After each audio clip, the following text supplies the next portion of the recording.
கிருத்திகா இன்னொரு இட்லி போடு. போதுங்க. அத்தை, உங்களுக்கு கொஞ்சம் சட்னி வைக்கலாமா? வேணா, போதும். சிவா, நான் கிளம்புறேன், நீங்க பொறுமையா வாங்க.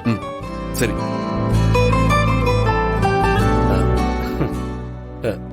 டேய், என்ன மாம்ஸ் சாப்பிட்டுட்டு இருக்க? ஒரு வார்த்தை சொல்ல மாட்டியா? உங்களை கூப்பிடலாம் தான் நான் ரூமுக்கு வந்தேன் மாம்ஸ். ஆனா நீங்க குளிச்சிட்டு இருந்தீங்களா, அதான் சரி நான் சாப்பிடலான்னு வந்தேன். சரி, இப்ப என்ன, சாப்பிடுங்க.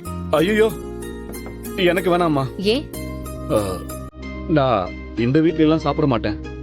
எனக்கான ஃபுட்ட நான் வெளியில இருந்தே வாங்கிட்டு வந்துட்டேன்.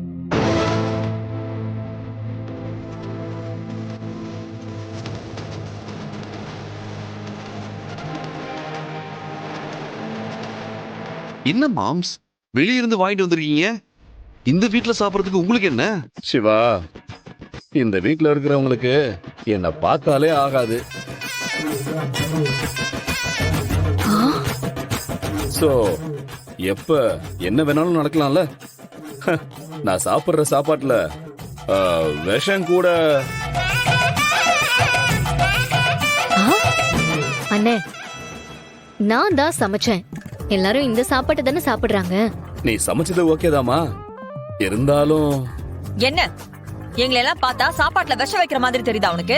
ஏங்க, நான் ஒன்னும் உங்களை சொல்லலைங்க, ஜெனரலா தான் சொன்னேன். ஜென்ரலானா இந்த வீட்ல உன்னை பார்த்தாலே ஆகாதது எங்களுக்கு தான். இதுல எங்க அக்காவும் தான் இருக்காங்க. அப்போ அவங்களும் சாப்பாட்டுல விஷம் வைப்பாங்கன்னு சொல்றியா? யாரு எப்படிப்பட்ட ஆளுங்கன்னு எனக்கு நல்லாவே தெரியும். என் பொண்டாட்டி மனசுல அந்த அளவுக்கு என் மேல வெறுப்பு இருக்குன்னு தெரிஞ்சா போதும். அவ அவ்வளவு ரிஸ்க் எடுக்க தேவையே இல்ல, நானாவே போய் சேர்ந்துருவேன். செத்து போ. அண்ணே, என்ன பேசிட்டு இருக்கீங்க? இப்ப என்ன, நீங்க இந்த சாப்பாட்டை சாப்பிட மாட்டீங்க, அவ்வளவுதாங்க. பரவாயில்ல, சாப்பிட வேண்டாம்.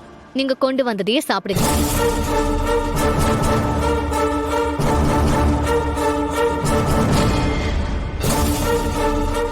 இங்க கபிலா,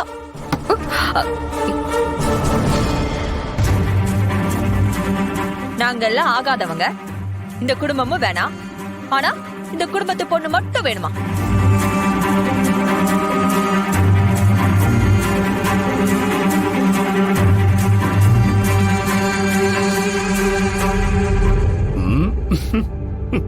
மாம்ஸ், அதை இதையும் சொல்லி எப்படியும் எல்லாரையும் போக வச்சிட்டீங்களே.